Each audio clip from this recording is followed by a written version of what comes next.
Between February 1942 and July 1945, the United States produced 49,234 M4 Sherman tanks. This massive output remains a cornerstone of Allied victory, overshadowing its limitations in raw tactical firepower. The M4 Sherman was conceived in early 1941 as the U.S. Army Ordnance Department sought a medium tank featuring a fully traversing turret to replace the flawed M3 Lee design. In April 1941, the project began as the T6 medium tank at the Aberdeen Proving Ground. Designers aimed to move the main armament into a central turret for better performance. A wooden mock-up was reviewed in May 1941, and the T6 pilot model was completed by September 1941. This rapid development reflected the urgent demands of the ongoing Lend-Lease program. By October 1941, the design was standardized for production as the M4 Sherman. This decision came only 6 months after the initial review, highlighting the military's prioritization of speed. Designers selected the Continental R975C1 radial aircraft engine to power the Sherman. While reliable, its large diameter necessitated the tank's characteristically tall engine compartment and high vertical silhouette. Chrysler's Detroit tank arsenal became a hub for production. By repurposing civilian manufacturing machinery, the United States turned its massive industrial capacity toward the war effort with unprecedented speed. Fisher Tank Arsenal, a division of General Motors, also contributed heavily to the production numbers. Their manufacturing expertise allowed the U.S. to output tanks at a truly staggering scale. Ford Motor Company similarly adapted its automotive expertise to build Sherman components and complete tanks, integrating civilian automotive mass production techniques into the creation of these heavy armored vehicles. The M4 Sherman required a crew of 5. Commander, gunner, loader, driver, and assistant driver. This standardization made training and replacing personnel more efficient for the Allied forces. Doctrine prioritized mechanical reliability, transportability, and strategic mobility over heavy armor or massive firepower. The Sherman was designed to exploit breakthroughs quickly while remaining simple to maintain in the field. The Sherman utilized a standardized parts system. This made field repairs significantly easier, as crews could scavenge components from disabled vehicles to keep operational tanks moving at a rapid tempo. The M4 Sherman could be shipped globally, lifted by cranes, and moved through various terrains with ease. This logistical flexibility proved superior to the heavier, less portable German armor counterparts. The Sherman saw early success in North Africa. Its reliability in harsh desert conditions allowed British and American forces to maintain operational tempo against the German Afrika Korps armored divisions. Armed with a 75mm M3 main gun, the Sherman was highly effective for infantry support and could neutralize anti-tank guns at range with its versatile high-explosive ammunition capabilities. Historian Bill Ostor noted that Sherman's 75mm guns could fire high-explosive rounds to neutralize German fixed anti-tank guns, like the feared 88s, before they could successfully target Allied armored columns. The Sherman utilized a mix of cast and rolled homogeneous steel armor. This design choice reflected manufacturing strategies of the era to optimize both ballistic protection and mass production speed. The Sherman was often tarnished by the deathtrap label, a reputation enforced by film and literature, claiming a poor loss-to-kill ratio compared to the fearsome German Tiger tanks. While common media suggests 3-to-1 or 5-to-1 loss ratios, this narrative is debated by modern historians. Often, the Sherman's strategic superiority came from its reliability and vast numerical availability. During the Battle of the Bulge, Sherman tanks performed effectively against German armor in the cold Ardennes winter, demonstrating their ability to adapt to extreme conditions and terrain challenges. Operation Cobra, the critical breakout from Normandy in July 1944, relied on the sheer volume of M4 Shermans to exploit gaps in the German defensive lines after heavy bombardment. The duplex-drive DD swimming Sherman tanks were an innovative adaptation for the D-Day landings, allowing these medium tanks to reach the beach from the sea during the invasion. Upgrades like the 76mm gun variant and wet ammunition storage were introduced later in the war to keep the Sherman competitive and improve its survival rate against heavy German tanks. The implementation of wet ammunition storage, surrounding racks with a water glycol solution, significantly reduced the catastrophic fire risks that had previously plagued the Sherman during intense direct-fire combat scenarios. The M4 served in every theater of the conflict, from the humid Pacific jungles to the freezing European plains.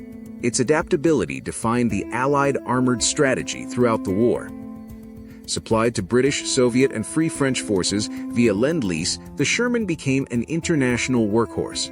These nations relied on the steady flow of American-made armor to sustain operations.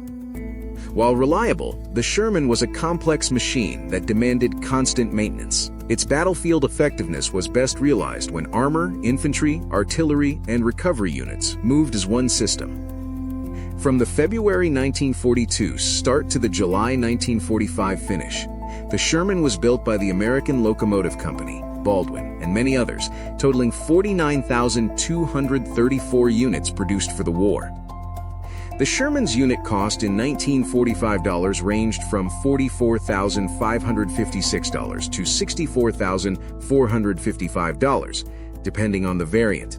This efficiency allowed the U.S. to sustain such high production levels for years. The M4 kept the U.S. Army's naming convention of honoring Civil War generals. Interestingly, the Sherman was named after a Union officer, creating a complex legacy for some American crewmen.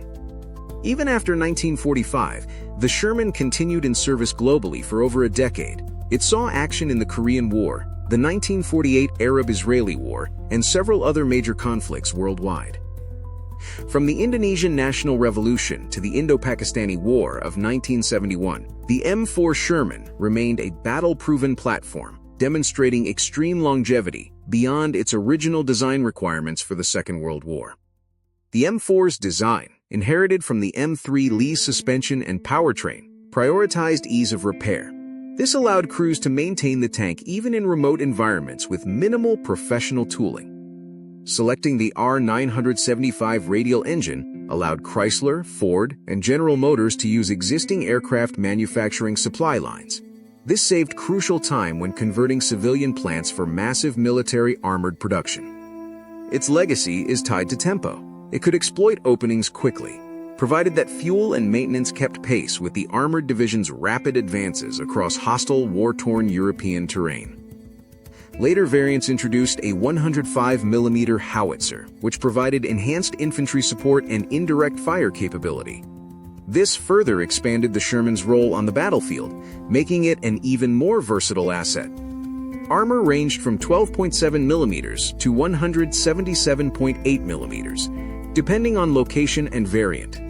This variation allowed manufacturers to place thicker protection where it mattered most, balancing speed with survival for the tank crews. The M4's ability to be easily modified for different roles, from mine clearing to flamethrower support, ensured that it remained an essential part of the Allied arsenal throughout the final stages of the war. The Sherman's mechanical burden was a reality of the battlefield. It functioned best when maintenance units, equipped with standardized parts, kept the tanks moving in line with the frontline command's objectives. Normandy 1944 saw the highest concentration of Sherman use, where the dense hedgerow terrain tested both the tank's maneuverability and its ability to provide close support in infantry-led assault scenarios. The Sherman was the core of Allied armored forces. By optimizing for mass production and reliability, the United States turned the tide through sheer industrial capacity, logistically overwhelming the Axis powers.